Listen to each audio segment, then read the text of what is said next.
Welcome to the DNA Talks podcast, where we take on the mission of unlocking the code of your genetics. This season is all about you, upgrading your health, not just on the surface, but down to the root cause. Join us as your clinicians at the DNA Company investigate your DNA and beyond. The intention of this podcast is to enhance your lifestyle by changing what is in your control. This does not substitute the medical advice given by your personal doctor, therapist, and other healthcare professionals.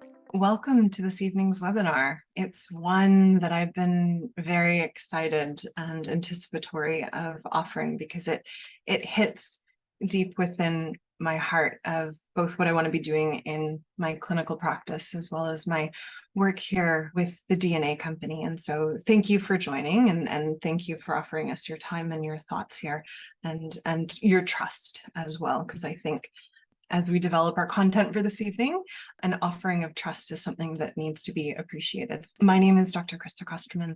I'm the Chief Science Officer here at the DNA Company. And this evening, I want to start opening and having conversations around accessible healthcare. Namely, today we're going to be talking about healthcare that impacts LGBTQ plus community. I'm going to stumble over those letters. I always do, and I will continue forevermore, but the energy and effort is there. So what I'd like to go over this evening in the chat is going to be a few things. First of all, I want to acknowledge the need that this community has. Acknowledge, namely, that doctors, to an extent, the system at least that doctors work within, has failed this community. So I want to acknowledge that need.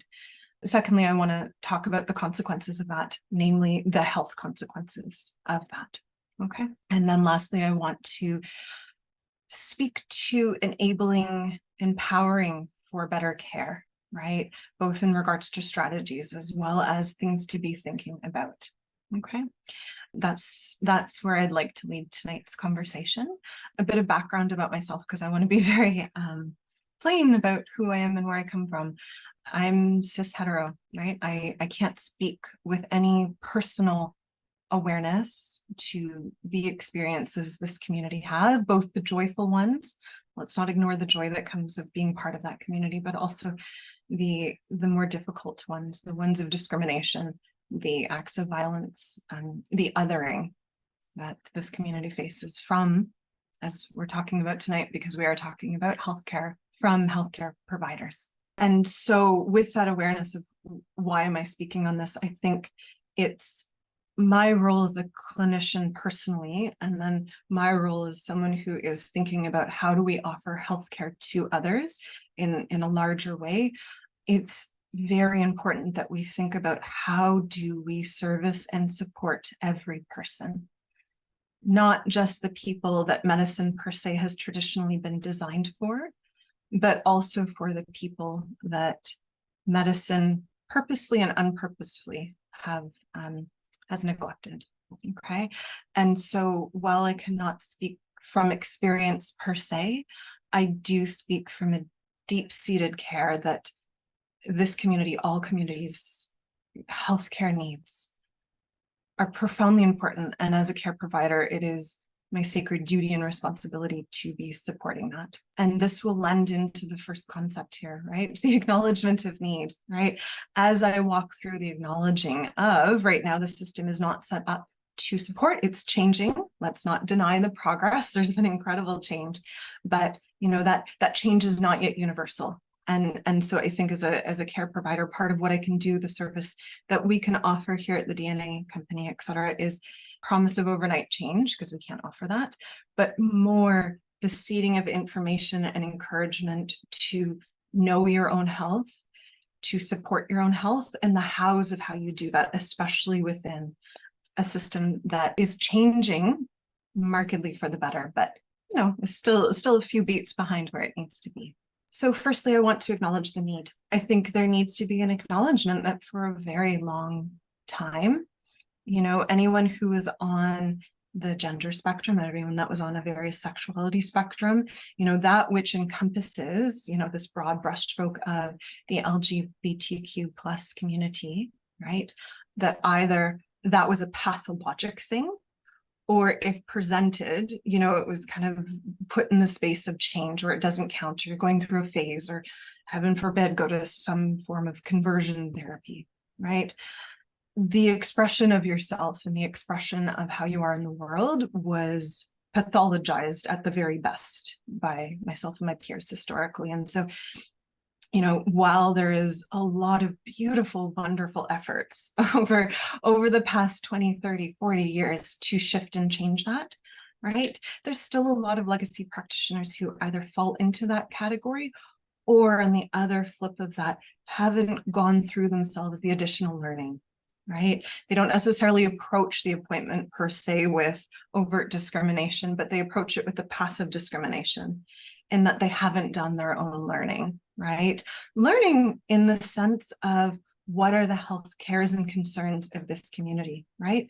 When you approach your doctor, they should be the one proactively supporting you in the sense of, oh, you are a member of this community. Here are the health risks that come alongside that.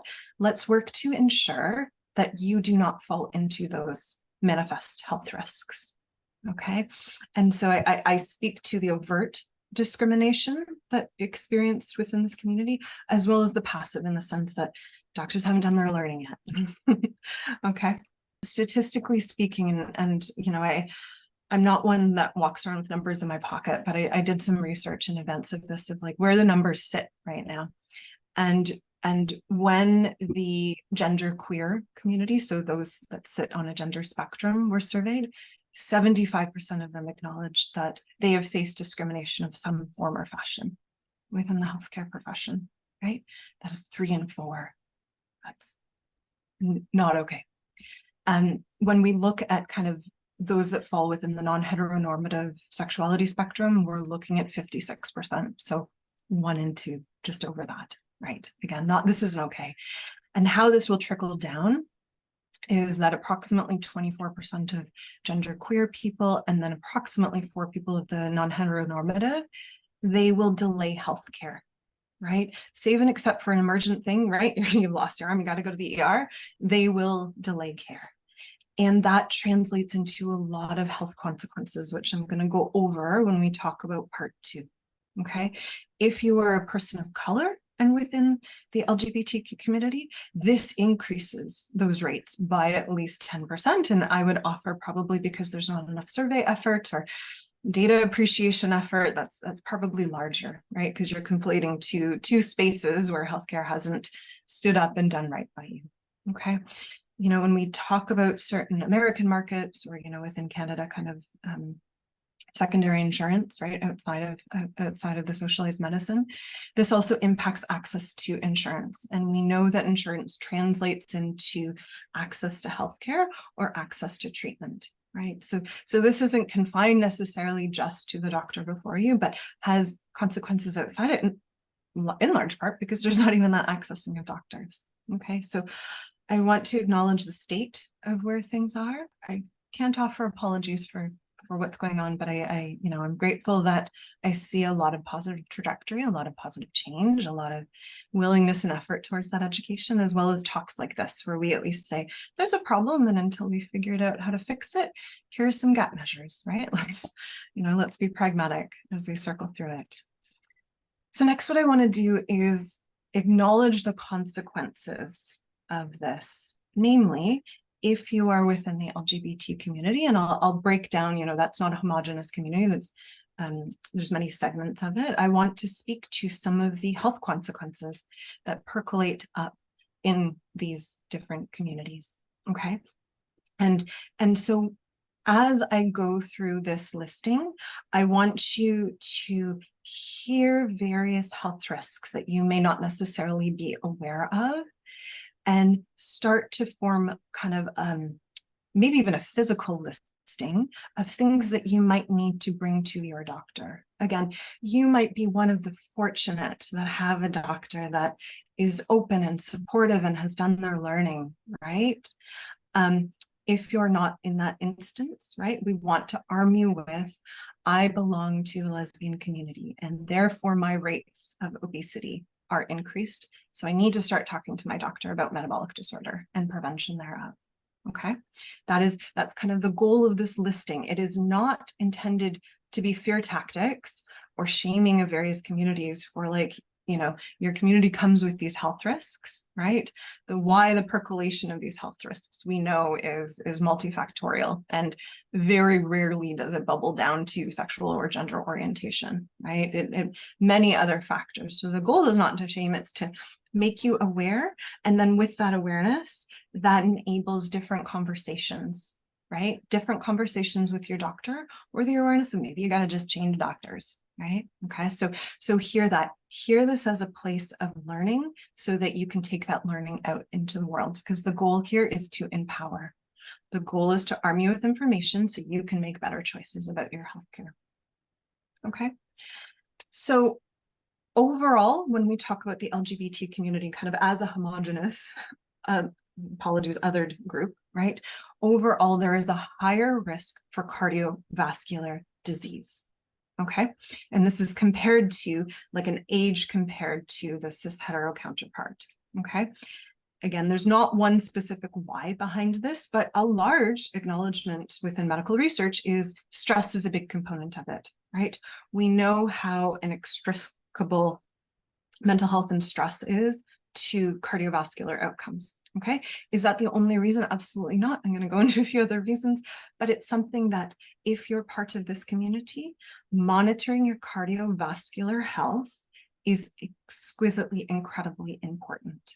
Okay, when we look at all parameters of health, a lot of them simply boil back down to how is your heart beating and how is it delivering blood. So growing mindful that within this community, unfortunately, for a lot of non-controllable reasons, there's an increased risk there. Working with your doctor to observe and support that is very important. Okay, when we bubble down more specifically into communities, okay, within the lesbian community, there is an increased rate of obesity. Okay, there's a lot of reasons as to why, and I would also offer, I don't think there's substantial study here yet. When we talk about lesbian healthcare, we have to be aware of it also interfaces with women's healthcare, which is not well understood or supported. But for the reasons of why studied is a lot of substance abuse issues, namely alcohol for this community, lower income, okay, depression, as well as in the more interesting thing in regards to kind of a rebellion against the conventional image of women being petite. There's a bit more allowance for this, right? And if we take out that concept of conventional image, we know that obesity has negative health outcomes. It impacts cardiovascular system, it impacts hormones, it impacts longevity. Okay, so if you are within this lesbian community, right, being mindful of weight and working with your doctor proactively to manage is important for either those individual reasons that I listed, or again, for stress. We know what stress does when it comes to metabolism. We know what it does when it comes to weight. Okay, things to be mindful of. Okay, continuing within the lesbian community, there is an increased risk for breast cancer, cervical cancer, ovarian cancer. Okay, now the why behind this is still being understood, and I would venture, and again, this is speculation on my part, but I would venture it's not a genetic abnormality of, and you have this collection of lesbian genes and therefore this collection of cancer genes. I would suspect, again, there's larger socioeconomics, as well as the top of this, we talked about the LGBT community is largely unmotivated, scared of, fearful of preventative screening. And it is preventative screening, especially within kind of the cis hetero communities, that we've demonstrated what reduces these rates. Okay, so as a member of this community, independent of kind of like, we'll talk through how do we work better with doctors, but there has to be an advocacy for screenings, right? It is statistically more likely that a lesbian woman will miss mammograms and breast cancer screenings compared to same age heterosexual counterparts. Okay, when we're talking about men who have sex with men, gay men, and the obvious, the more popular things to be talking about, right, are going to be HIV, STIs, etc. Right, even monkeypox. Right, there was this conversation over COVID when that was a thing. There was concerns within those communities right? And again, none of this is shameful. It's just that that's where the risk sits. And I would offer most beautifully because of educational efforts following HIV. There's awareness there. Additional to that, though, I think cancer screenings, colorectal cancer, anal cancers, right? Oropharyngeal, so thinking of like throat, ENT sorts of cancers, those are on the rise and not necessarily screened for. Okay, so there's efforts and energies that should be put in towards that. Okay. And I also want to acknowledge that as I run through this list, the statistics and the data surrounding men who have sex with men is more prevalent. There's more energy and effort there compared to the lesbian or the bisexual community. Okay, and so I want to acknowledge that. I'm working with what I have here. From a substance abuse issue, I found this point actually really interesting. By and large, the use of substances within the gay community compared to the hetero equivalent, it's approximately the same. It's just there's a little bit of a difference in what substances are used. Okay, and so I would say this doesn't get you out of kind of like the screening and the efforts to understand drug, alcohol, other uses with your practitioner. It's just that within the gay community, there's a higher use of alcohol, cannabis, and hallucinogens compared to the other communities, which it's interestingly more on cocaine, prescription drugs, and meth. So there we go. So being mindful of, drug use, I think is important, and working with your provider, being upfront with your provider about such. Okay. Mental health. I've more numbers on the men who have sex with men side of it all, but by and large, I think this is applicable to, unfortunately, the entire community. There's a higher rate of suicide. There is a higher rate of depression, anxiety. Right, just plainly. And so I think, again, when you're part of this community, approaching a care provider or like thinking of things that you need to do, approach your care provider with, be active in the conversation of mental health, right? Independent of the community, the conversation of mental health has only really become on the radar of most physicians in a proactive, preventative way in the past maybe 10, 15 years, if we're going to be generous, right? And so because the rates are higher within LGBTQ, right, we need to be more active, especially if you are genderqueer or gender nonconforming. We know especially that that community in particular is incredibly susceptible and at risk for these sorts of things. The next thing is in regards to violence. And these statistics roughly arch across the entire, all of the communities, but most of them I found within men who have sex with men communities, okay? And so this looks at not only the violence that you can incur within the world, which is statistically higher, but also the conversation of domestic partnership violence, okay? Throughout dating, especially of gay male dating, right, the incidence of partner violence there is greater. When you're talking about actually being within a relationship, right, a domestic partnership, that rate is approximately equivalent to those of heteronormative couples. Okay, so especially if you're in the space of I am dating, right, the conversation of your safety and any consequences of violence that you might endure within that should be something that you are mindful of and that you have a healthcare team to respond to. Okay, I really think of this in the sense of having your healthcare team, be it your primary physician, a psychotherapist, whoever works within your healthcare team, having access to resources should this happen, because statistically, unfortunately, more likely to be happening. Okay, and so we need to know that, heaven forbid this happens, there's access to support, because I think there's an inextricable right that every person has to healthcare that meets them where they're at and brings them to a space of health and well-being. Okay, and you're part of that, right? It's a two-way street. Okay, so where I'd like to now bridge into is going to be the conversation of how do we empower and enable better care. Okay, because I've given a really rough listing of here are health outcomes we know along cardiovascular disease, cancer outcomes, mental health issues, like social cultural issues, there's those greater risks. Now, how do we start engaging with a system that by and large hasn't always been kind to us? Okay. And so I want to offer a few thoughts and a few strategies, okay, kind of in this beautiful transition period that we're in, until we get to the day where gender identity and sexual orientation does not matter. Okay, so first and foremost, right, I want to kind of think through start to finish of the visit. First and foremost, I think of finding a team, right? I'm going to give you pointers in a little bit as to who can be part of your team and how you establish the team. But I offer this advice to absolutely everyone, but I think it's exceptionally important within communities who largely have been marginalized, right? Is creating a team such that if something isn't working, you have people to go to. You never want to be in a position where you're sick, you're hurt, you're whatever it might be, and you don't have people to go to. So think of this proactively. If you're in a space of health right now, think proactively. If I wasn't to be well, who can I go to for support?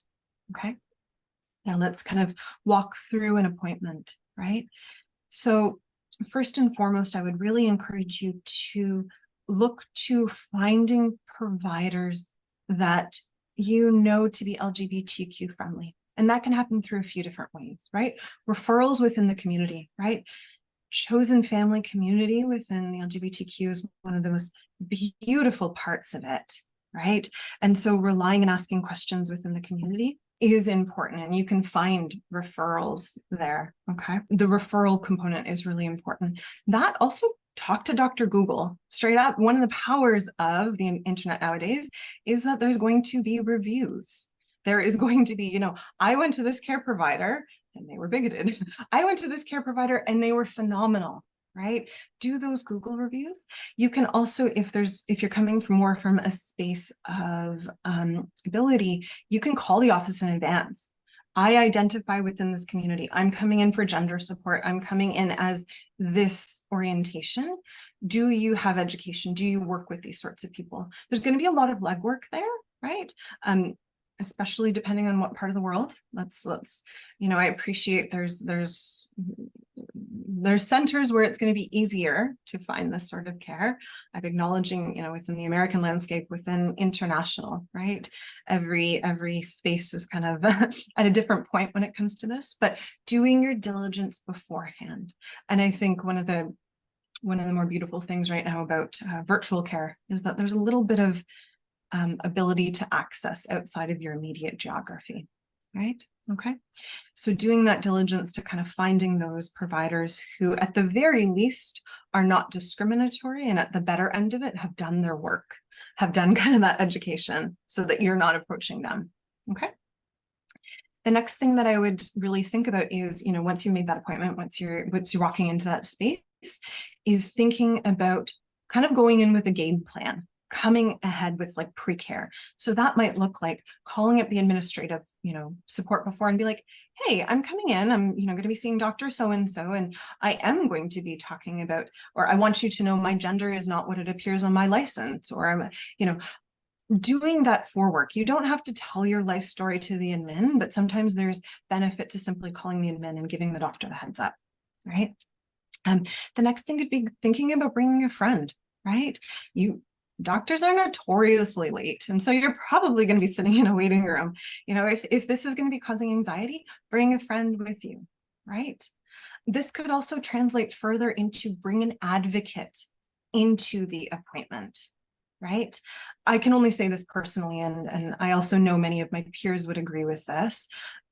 When someone comes into the appointment and says, hey, I want someone else to be here, some of this information might not land with me, or I, for whatever reason, I don't even sometimes ask the reason other than I'm getting your full permission. I want someone else to be in the room with me to hear and to advocate and to ask questions on my behalf, right?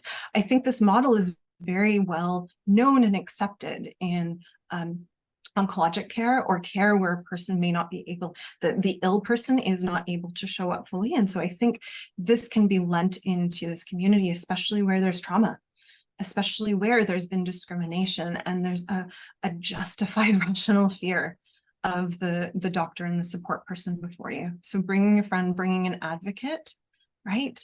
Very good strategy and something to support you. I think lastly, also kind of go in with, what are you seeking from this provider? Are you seeking long-term preventative care? Is that the plan you're seeking? Do you have a concern right now in front of you that you want help on? I think being able to go into the appointment and articulate that will be really helpful, because I think you're able to, especially should there be a moment where you're a little bit flustered, right? Because it's scary potentially to be in that office space. Okay.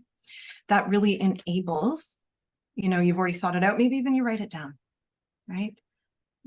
Put the forethought into the appointment so that when you're there, you only have to do it once. I think the worst thing would be kind of getting to the appointment for very reasonable, understandable reasons, getting flustered, not being able to bring forward the concern, right? And then having to do it all over again, right? I want part of the empowerment to enable the most ease and comfort and love as you navigate. Okay. The next thing I would offer, and this is kind of within the appointment, right?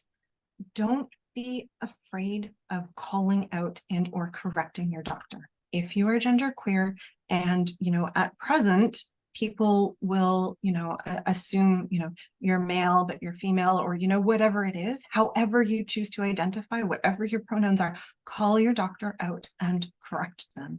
Okay. I want to acknowledge there's some fear in that, and like be mindful of who, but a lot of doctors, especially nowadays, are growing in this awareness, right? And so growing in this awareness of, I have to change, I have to keep up, and maybe they're still on that learning curve, right? And they're willing to go on that learning curve with you. And I apologize, it sucks. You kind of have to go through the learning curve, right? If there's safety, call your doctor out on it, because I think it gives them an opportunity to better know what care you need, as well as better offer that care, right? A lot of providers are going to come, they may not so far as say thank you, but it will prime them to what sort of care you're seeking and what's important to you, right? And your identity, how you experience the world, how you navigate the world is important. It changes your health risk. It is relevant and valid to your appointment.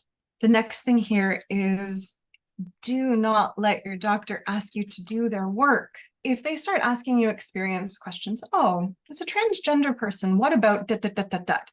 Or, oh, I have another patient who's transgender. What do you think about dat, dat, dat, dat, dat? That is not your job. And if you want to be that person that's offering that education, great, good for you. Like, please offer it. But that is not your responsibility. And feel free to cut your provider off and say, that is not relevant to what I am here for today. Or do not let them ask you to do the work. If you want to offer that, God bless you, thank you. But please do not feel like you are there as a service to them. You are not N of one that they are studying. You are their patient. You are there to be supported. Never let them ever let them treat you differently. Lastly, and I think this is an important one, especially within that visit, right? If you are made to feel uncomfortable, or this person is violating whatever boundary or trust, or it doesn't feel like a good encounter, you are empowered to leave. Do not stay. Again, short of an emergent experience, right? Like, again, your arm's cut off, you're in the ER. I would say that's an emergency, and unfortunately, there's not as much choice in that situation, right? But within primary care visits, within specialist visits, if you have someone who is rubbing up against you in the wrong way, right? It is okay to call the appointment off, right? It's not okay to neglect the reason that you got you there. That means there's going to be, unfortunately, more work. You're going to have to find another provider or whatever that might be, right? But it is vital that you feel safe, heard, and appreciated within the care that you're getting. And if you're not getting that, it is okay to throw manners out the window. Don't worry about offending your provider. What on earth are they going to do? Leave them be. If it is safe for you to leave, do that. Okay. And I think the last thing, again, and I think this is really along more the preventative side of things, right? You are within the community that has increased cardiovascular risk, feel free or feel empowered to say, okay, I came to you about this concern about a sore wrist, but, I'm looking forward. I want to talk about what can I be doing to prevent cardiovascular disease. Right? You don't necessarily have to go through the education of like, I'm more at risk for it. It's more the statement of, I want to start thinking this through, and directing your doctor towards that. Okay. appreciate sometimes doctors, they give you this glorious little 7-minute window. And so again, there might need to be strategy, but I would offer that strategy the entire population needs to come through. But go in, ask questions, and advocate for that long-term care. Right. It's, I think, by and large, doctors based on the medical system overall to all communities do not do a good job on preventative care. Right. It's just the financial way the system's been set up. But especially within these communities. And so I think advocating for this, setting it as an expectation, setting it as this is what we're here to do. This is the work. I am your patient. This is the work I'm asking for. Exceptionally important. I think that's the rounded offerings of what I'd like to offer today, in the sense of acknowledgement that right now the system isn't great for the LGBT community, and that really sucks and it's not okay.